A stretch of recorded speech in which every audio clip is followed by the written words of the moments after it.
आता एक 10-15 मिनिटापूर्वी एक फायरिंगचा घटना झाला म्हणून माहिती पडलेलं आहे की पिंपराला भागातलं दोन इसम आहेत ते सचिन चव्हाण आणि एक मुस्तफा म्हणून या दोघांचं काही लेण्या देण्यावर वाद होते. आजही देखील म्हणजे त्यांचा आपसीत काही वाद झाले होते.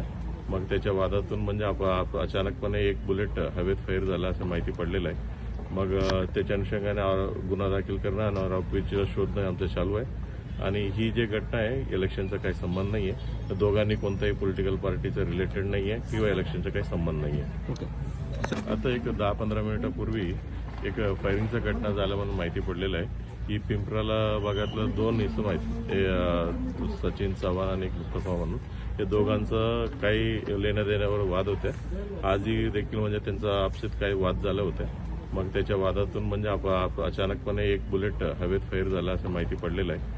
मग त्याच्या अनुषंगाने गुन्हा दाखल करणं आणि आरोपीचा शोधणं आमचं चालू आहे. आणि ही जी घटना आहे इलेक्शनचा काही संबंध नाही आहे. दोघांनी कोणत्याही पॉलिटिकल पार्टीचं रिलेटेड नाही आहे किंवा इलेक्शनचा काही संबंध नाही आहे.